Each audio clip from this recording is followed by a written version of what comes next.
Agroproyección 2021.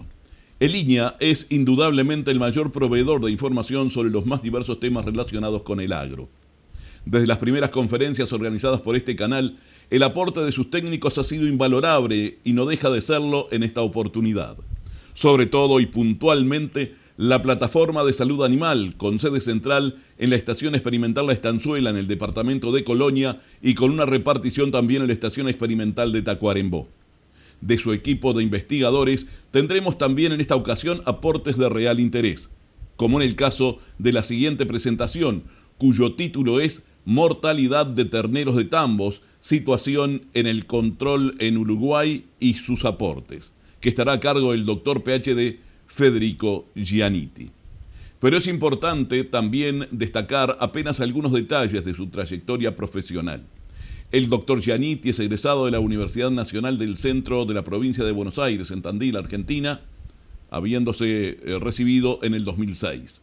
Realizó una residencia interna en salud animal en el Instituto Nacional de Tecnología Agropecuaria INTA de Balcarce, también de Argentina, entre 2005 y 2006. Una especialización en diagnóstico anátomo-histopatológico veterinario en la Universidad Nacional del Nordeste de Corrientes entre 2007 y 2008. Completó el programa de residencia en patología anatómica en el Laboratorio de Salud Animal y Seguridad Alimentaria de la Universidad de California en Davis, Estados Unidos, entre 2010 y 2014. Previo a su llegada al Uruguay, tuvo una nutrida actividad en el INTA de Argentina, su país natal. Actualmente es investigador principal en patología veterinaria en la plataforma de investigación en salud animal del Instituto Nacional de Investigación Agropecuaria INIA en La Estanzuela, Colonia. Autor, coautor de más de 80 publicaciones en revistas científicas y 120 trabajos presentados en congresos. Habría mucho más para destacar de la trayectoria del doctor Federico Gianitti, pero el tiempo apremia y por lo tanto sin más le damos paso a su presentación.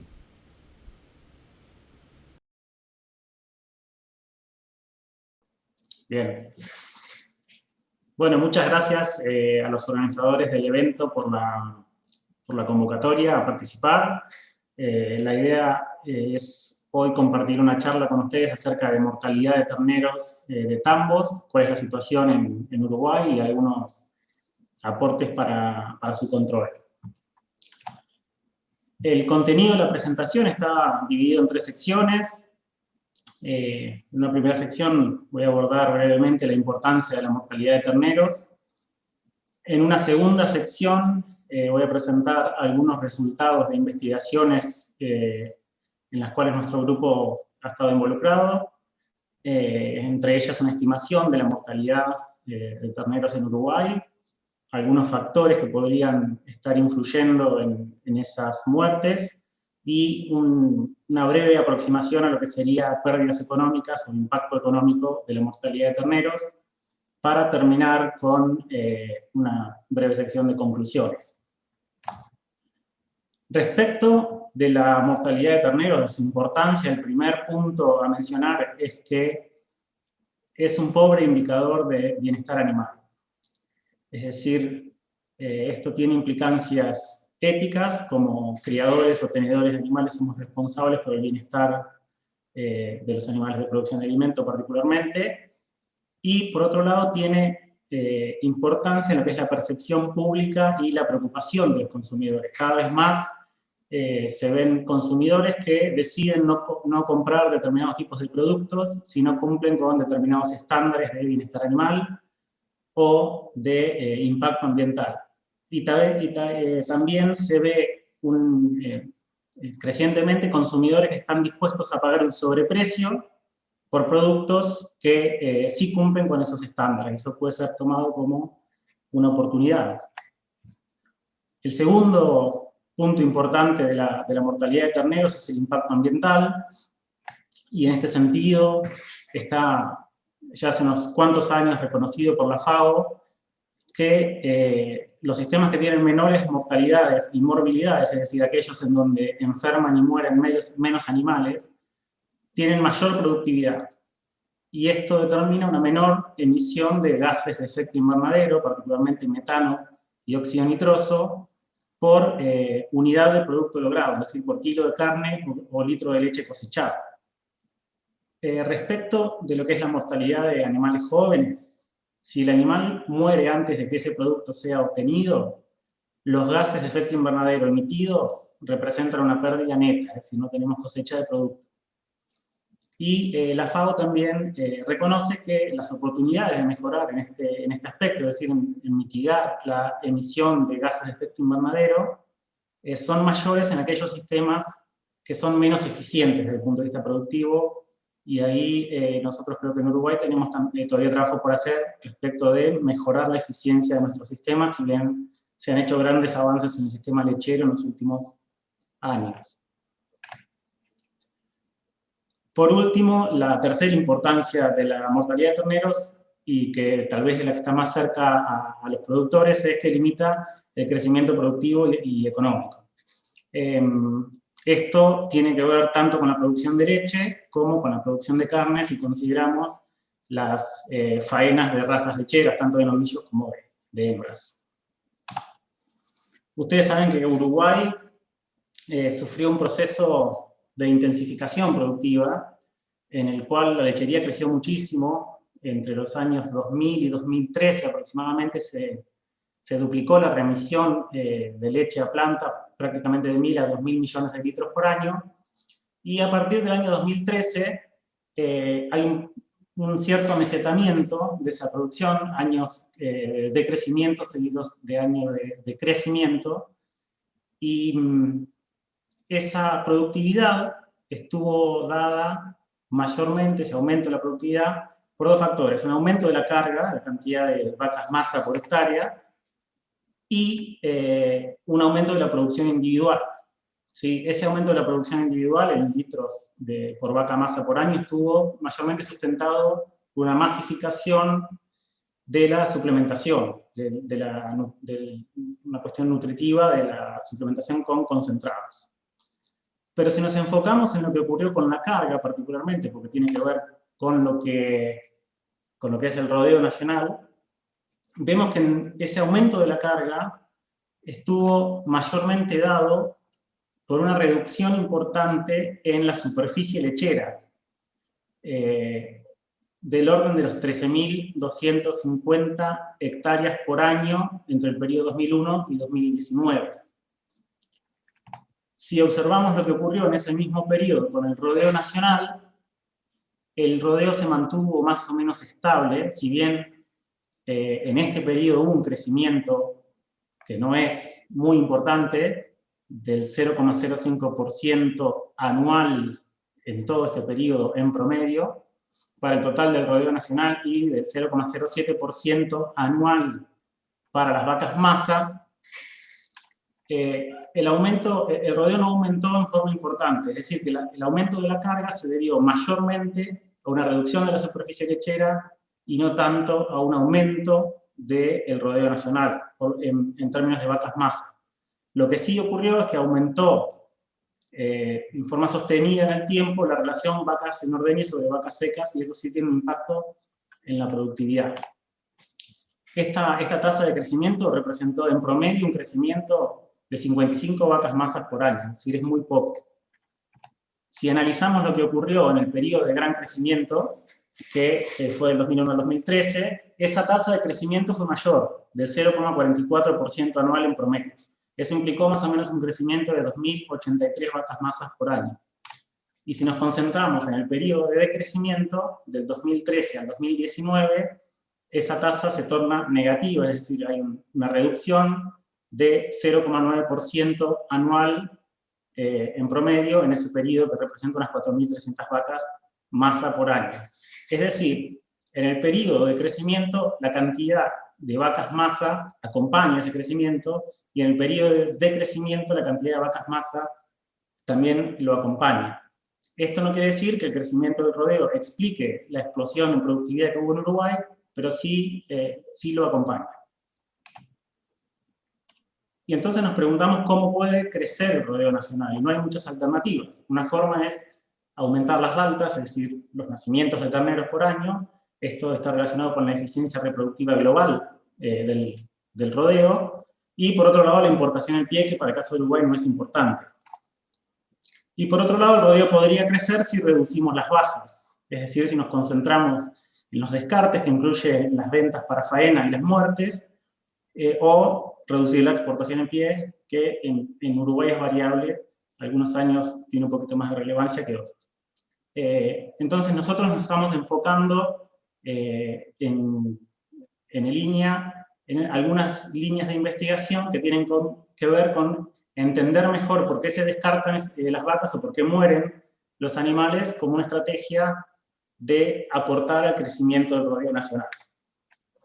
Y una pregunta que nos hacemos es si llegamos al techo de existencias lecheras, es decir, si el país llegó al techo de existencias lecheras o hay todavía lugar para crecer. Esto en parte depende de la voluntad de los productores. Cada uno de los productores es la sumatoria de la voluntad de todos los productores del país. Un dato interesante que se obtiene de la encuesta lechera del INAL en 2014, que implicó encuestar a 340 productores de 8 departamentos, el INAL le preguntó a los productores si consideraban que tenían recría suficiente. E interesantemente, entre 30 y 55% de los productores indicó que no tenía recría suficiente, es decir, que habría lugar para crecer. Y esa recría puede ser insuficiente, ya sea para crecer en cantidad de vacas masa, o porque los productores ven como una oportunidad el hecho de vender excedentes de vaquillonas, en cuyo caso si van al mercado interno y no se exportan, también contribuyen al crecimiento del rodeo nacional, o porque no consideran que no tienen la cantidad suficiente de vaquillonas para aplicar la presión de selección deseada. Esto de que haya muchos productores que declaran no tener recría suficiente para nosotros fue motivante en el aspecto de empezar a investigar qué está pasando con la mortalidad de terneros, dado que es uno de los determinantes que limita ese crecimiento. Entonces, como primer abordaje, y ya pasando a la sección de algunos resultados de investigaciones que quería compartir con ustedes, hicimos una estimación de la mortalidad de terneros, es decir, estimar cuántos terneros mueren por año en Uruguay. Para esto hicimos una encuesta con los objetivos de estimar el porcentaje de mortalidad de terneros entre el nacimiento y el desleche. Este es el periodo más crítico para los bovinos. Después del desleche la mortalidad decae muy importantemente, pero tanto el parto como la crianza son periodos muy críticos para la mortalidad. Además, teníamos como objetivo identificar signos de enfermedad manifestados por estos terneros antes de morir, y por último, describir prácticas de manejo que podrían influir en el bienestar de los terneros y, en definitiva, influir en su supervivencia. Es decir, afectar o promover la mortalidad. Para esto hicimos una encuesta en el año 2000, la encuesta fue en el año 2015, pero relevamos el periodo 2013-2014, para diseñar el muestreo se tomó la declaración jurada de lechería del año 2013 y se excluyeron todos los tambos que tenían 30 vacas en ordeñe o menos, y se incluyeron tambos de 6 departamentos, Paysandú, Río Negro como representantes del litoral y Colonia, San José, Florida y Canelones como representantes de la cuenca sur, donde se encontraba el 75% de las vacas en ordeñe a nivel nacional. Estos tambos se estratificaron según su tamaño, según su cantidad de vacas en ordeñe, mejor dicho, y se sortearon y se obtuvieron 85 predios por año, por estrato, perdón, para encuestar. Los predios fueron sorteados en el Ministerio de Agricultura, Ganadería y Pesca y se visitaron. Esta es la cantidad de tambos sorteados por estrato de vacas en ordeñe. Uno de los estratos, el estrato más chico tenía entre 31 y 99 vacas en ordeñe, el estrato del medio entre 100 y 299, y el tercer estrato más de 300 vacas en ordeñe. Y estos tambos fueron visitados entre junio del 2015 y febrero del 2016. En 9 meses se logró encuestar 225 de los tambos sorteados. La encuesta implicaba visitar el establecimiento y un cuestionario que era presencial, se hacía el día que se iba al tambo.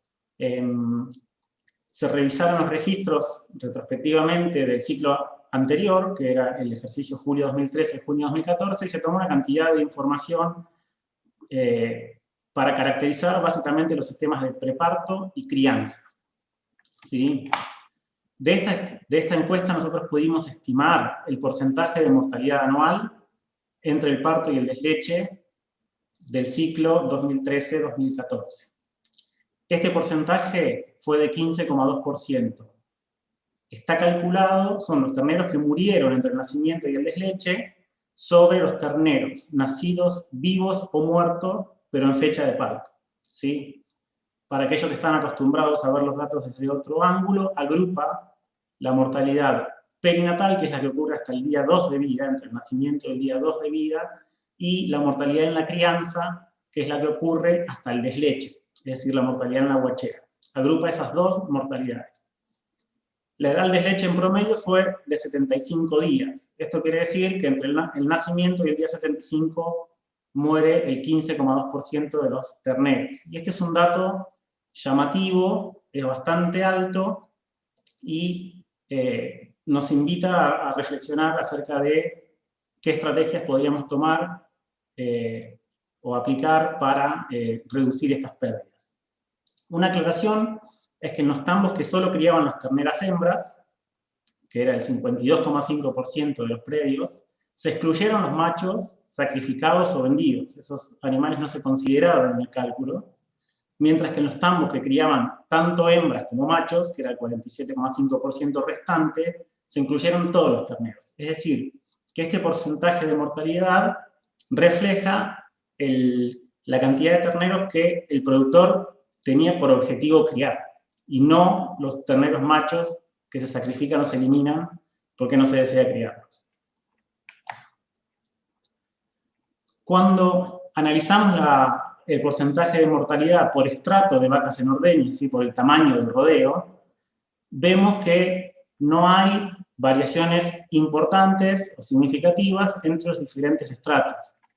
Esto quiere decir que el porcentaje de mortalidad no varía con el tamaño del rodeo y es un problema en rodeos de distintos tamaños. En esta gráfica lo que se ve, cada puntito azul es uno de los tambos encuestados, y aquí abajo está el porcentaje de mortalidad en cada tambo. Y algo interesante que me quería mostrarles de esta gráfica es que hay un 20% de los tambos que reportaron porcentajes de mortalidad menores al 8%. Esto es un indicador de buen desempeño, considerando que este porcentaje, como les decía recién, incluye la mortalidad perinatal y la mortalidad en la crianza.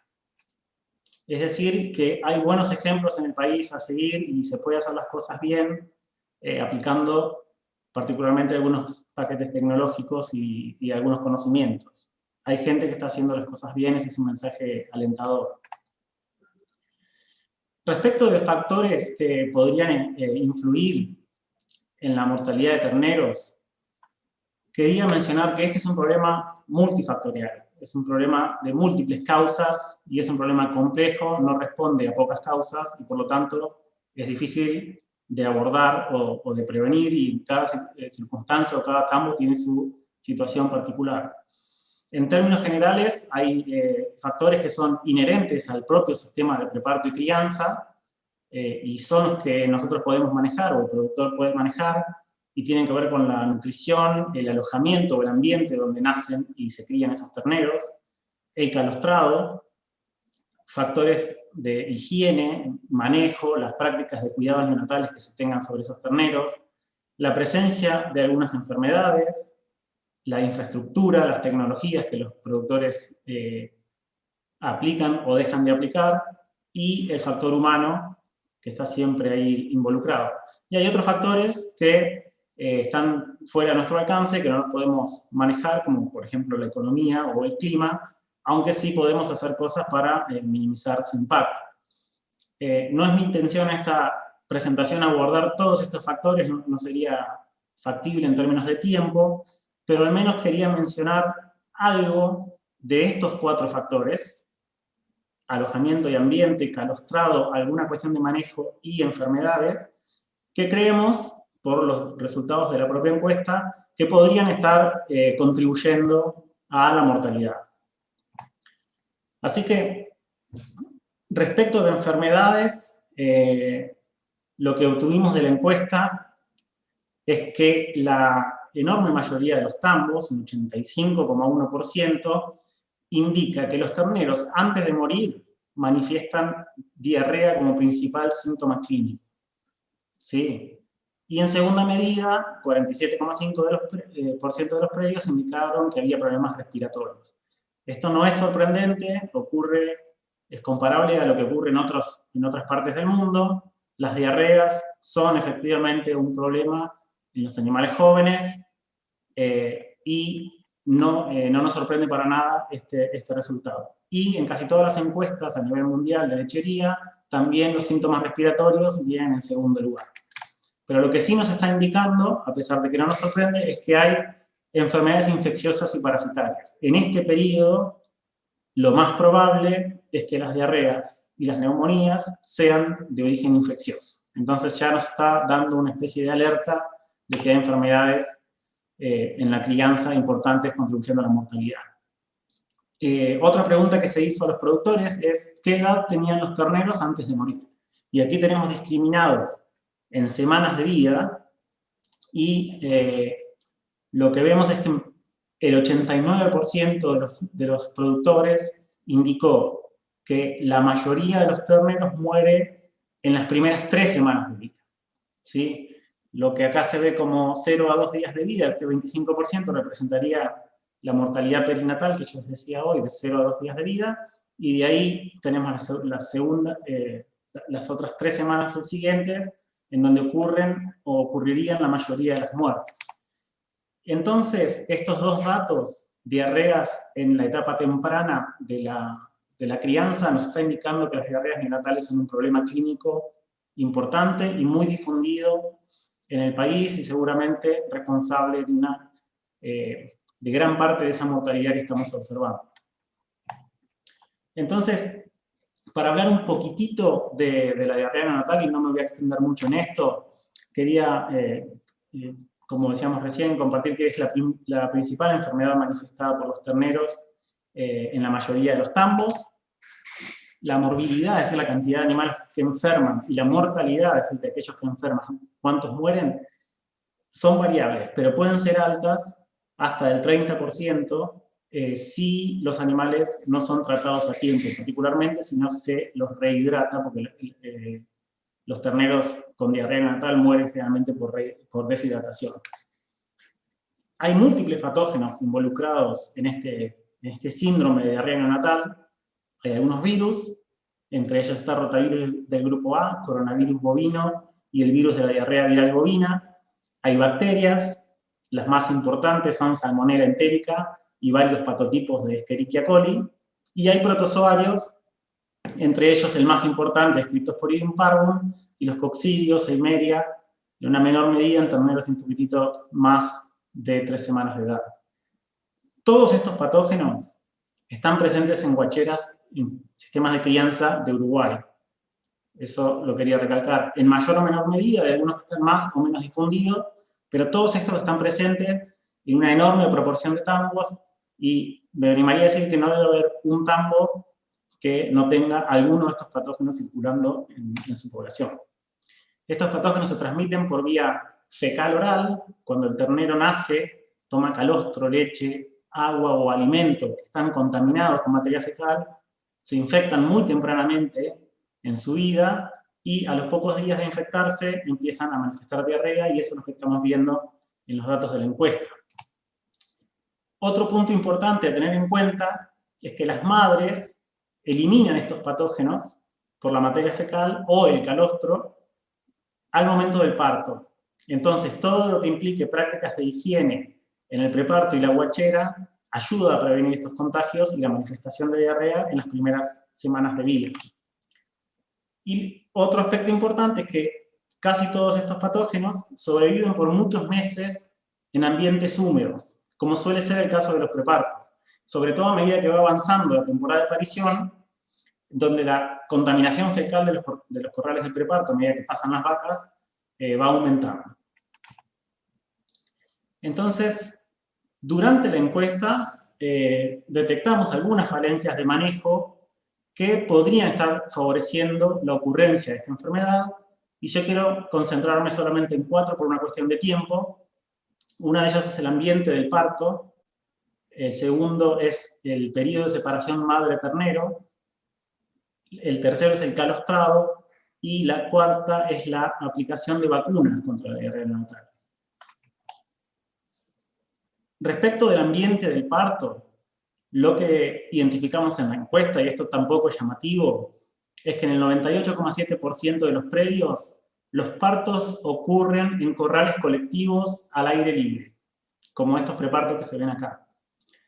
Y en el 38,5% de los predios, los productores o los encuestados declararon que los prepartos se encharcan luego de las lluvias.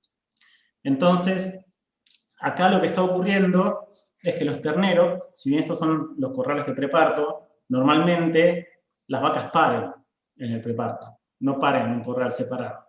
Y lo que está ocurriendo es que los terneros nacen en un ambiente con una alta carga de patógenos que está determinada por un hacinamiento de los animales o de las vacas o de las madres en los corrales de preparto.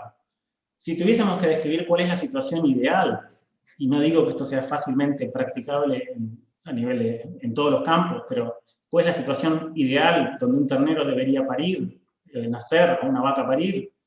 Es una maternidad individual en un lugar abrigado, seco y limpio. La idea de los corrales de preparto es que una vez que la vaca empieza un trabajo de parto, sea separada hacia un corral, hacia una maternidad, donde parir en condiciones más higiénicas. Lo que ocurre en los prepartos nuestros es que es el preparto y es el lugar del parto. La vaca pare ahí. Entonces el ternero ya arranca un poco desfavorecido por el ambiente en donde nace, y además, por lo general, hay poco abrigo de las inclemencias climáticas. Más allá de lo que es diarrea neonatal, esto implica que muchos terneros pueden sufrir problemas de hipotermia y otros problemas. Pero puntualmente en lo que es diarrea neonatal, los terneros nacen en un lugar poco higiénico.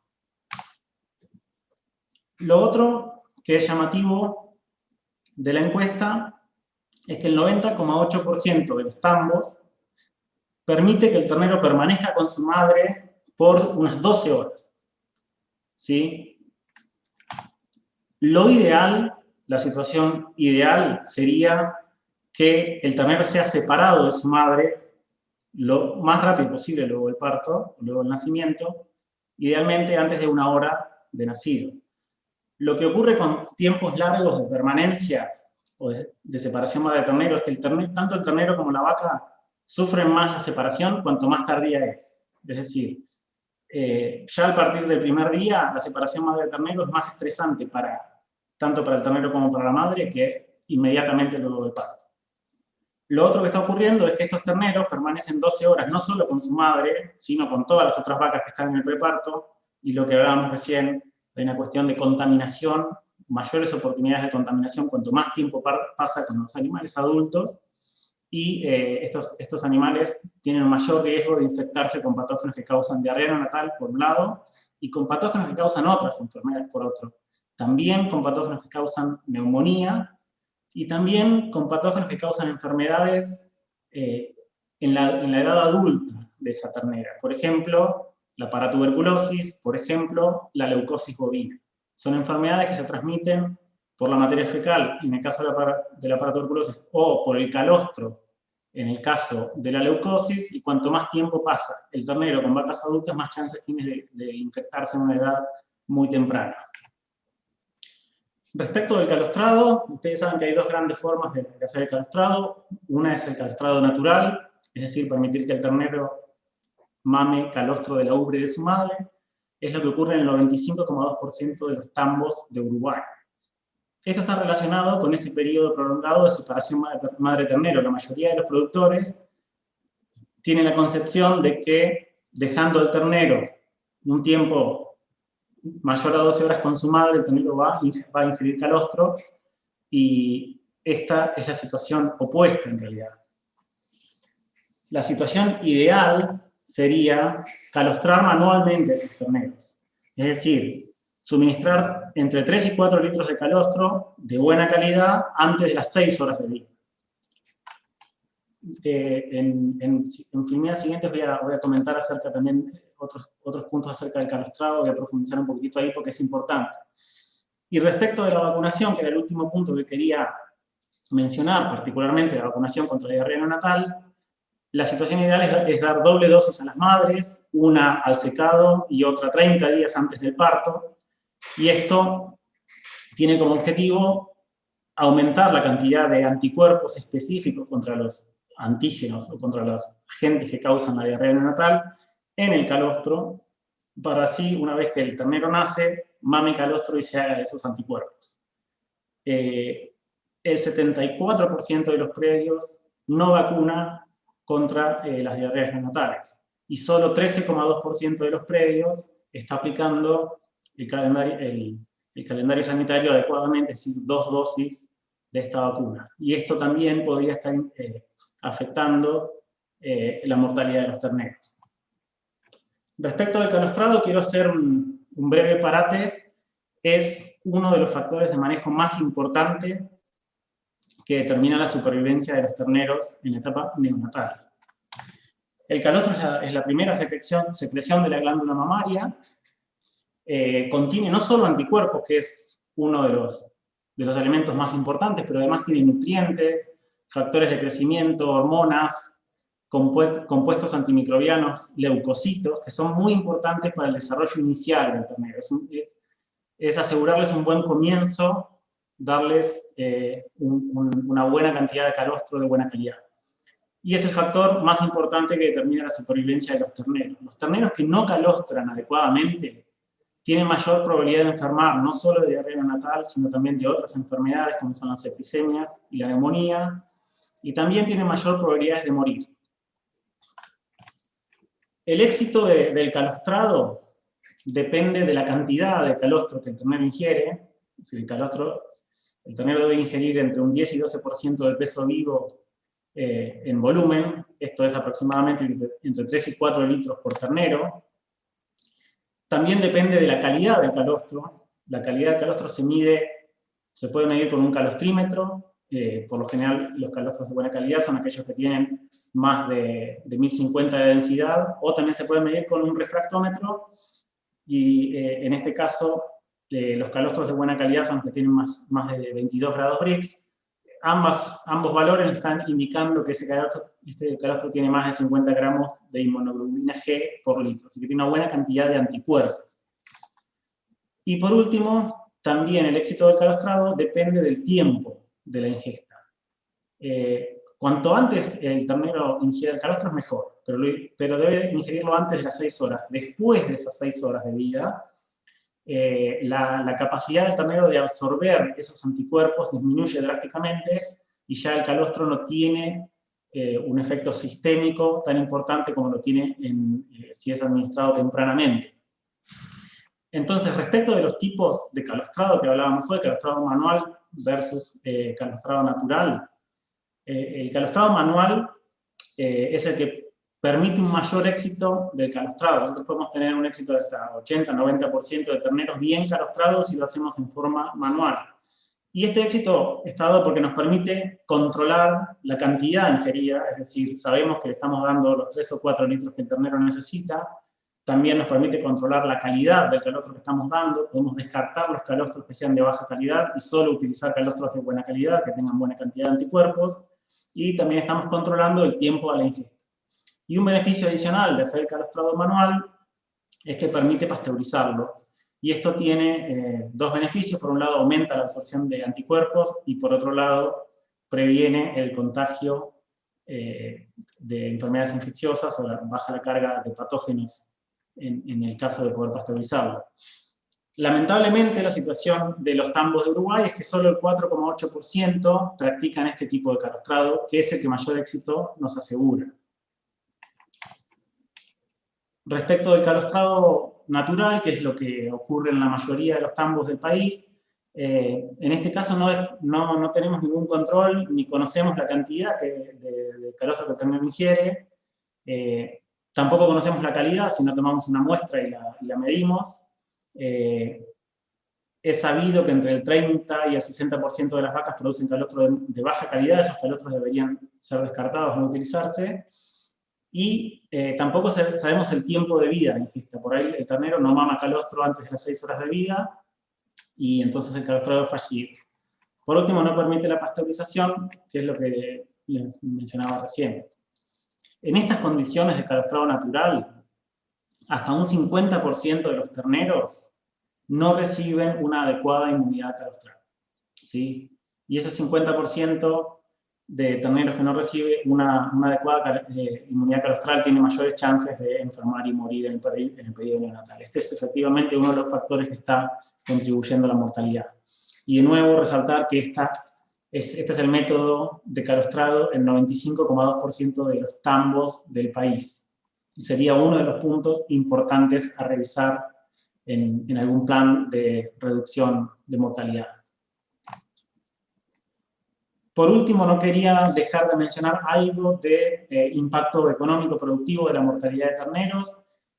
Esto es trabajo en progreso, son números sacados con lápiz de punta gruesa, están sacados a conciencia, pero todavía estamos trabajando en ellos, así que no quiero que lo tomen como una verdad absoluta, pero sí es una aproximación bastante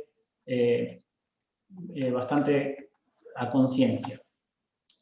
Si nos enfocamos en tratar de estimar cuántos terneros mueren, la forma más segura que tenemos de hacerlo por el momento, y estamos explorando algunas otras alternativas, es ver qué cantidad de terneros y terneras se declararon en la declaración jurada de lechería del año 2014, que fue el año en que nosotros hicimos la encuesta. Ese año se declararon 132.700 terneras hembras y 56.000 terneros machos. Esa es la cantidad mínima de partos que ocurrió ese ciclo. En realidad nacieron más terneros. En la declaración jurada es la foto al 30 de junio, pero al 30 de junio ya se sucedieron unos cuantos partos en los tambos y muchos de los terneros que murieron no son declarados, o que son vendidos y no son declarados. Entonces, es una aproximación, pero es una subestimación, en realidad, de la cantidad de partos que hay en un año. Pero tomando eso como el número de partos que hay en un año, y asumiendo una mortalidad parto-desleche del 15,2%, habrían muerto al menos 20.170 terneras, hembras, y 8.500 terneros machos. De nuevo, esto es una subestimación y estamos conscientes de eso, pero es el número más aproximado que tenemos por ahora. Si evaluamos el impacto económico para el sector primario, una de las formas de hacerlo es a través del lucro cesante. El lucro cesante del resultado. Para el productor, para el sector primario, ¿cuánto deja de ganar por cada ternera que se le muere? ¿Sí? Considerando los ingresos menos los costos de criar esa ternera, y considerando que esa ternera se quede en el rodeo nacional, se quede produciendo leche en el rodeo nacional. Si esa fuera la situación, en un contexto de rodeo en crecimiento y los productores retuvieran esas hembras, estimamos que por cada ternera hembra que se muere, el productor deja de percibir entre $2.000 y $3.000 de ganancia, ¿sí?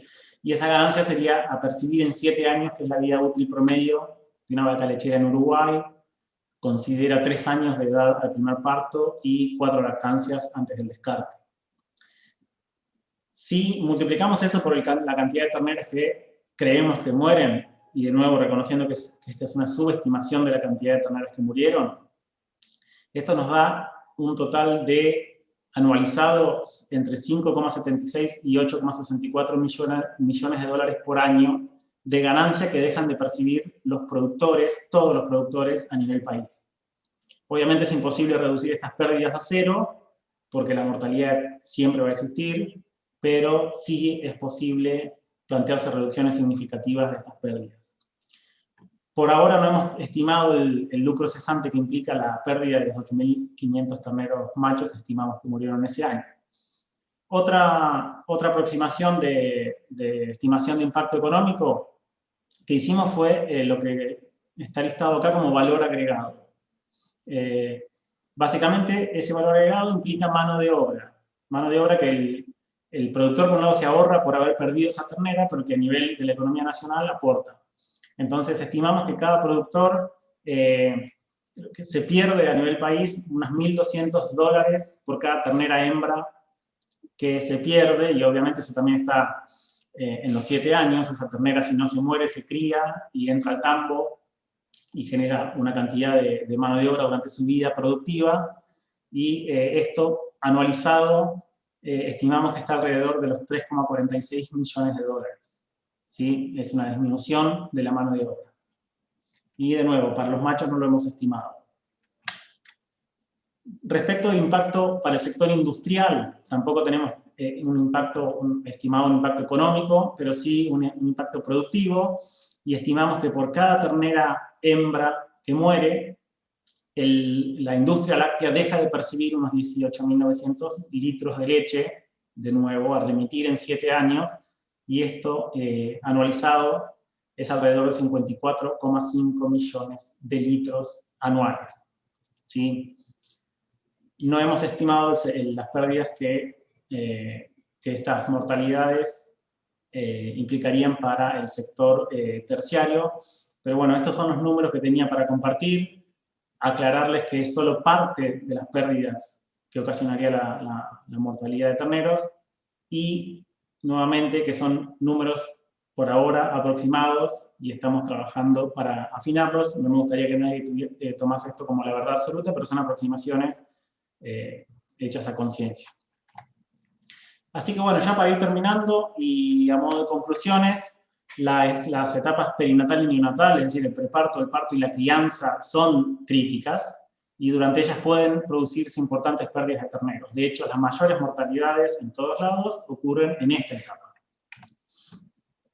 El alto porcentaje de mortalidad parto-desleche es un indicador de pobre bienestar animal e implica importantes pérdidas económicas que aún no están del todo dimensionadas. La diarrea neonatal es la enfermedad más importante de la crianza y es causada por múltiples patógenos presentes en el país y puede resultar en algunas ocasiones en una alta morbilidad y mortalidad, y sería en una de las enfermedades que deberíamos controlar para reducir las muertes. Las mejoras en las prácticas de manejo en el preparto y la crianza, entre ellas particularmente el calostrado, pero no solamente el calostrado, permitirían mejorar el bienestar de los terneros y reducir la mortalidad predesleche.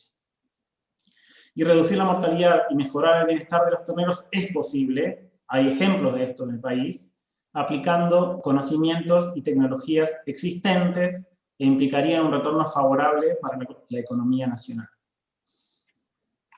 Antes de concluir, quería compartir con ustedes estas referencias. El primer trabajo listado es el trabajo publicado de la encuesta, para aquellos que puedan tener mayor interés en investigar cuáles son los resultados de la encuesta. En el segundo trabajo es un trabajo en el cual evaluamos las causas de diarrea neonatal en tambos de Uruguay, asociado a mortalidad y a pobre calostrado. Y los últimos 2 trabajos son trabajos de difusión que hablan de manejo de calostrado en terneros recién nacidos.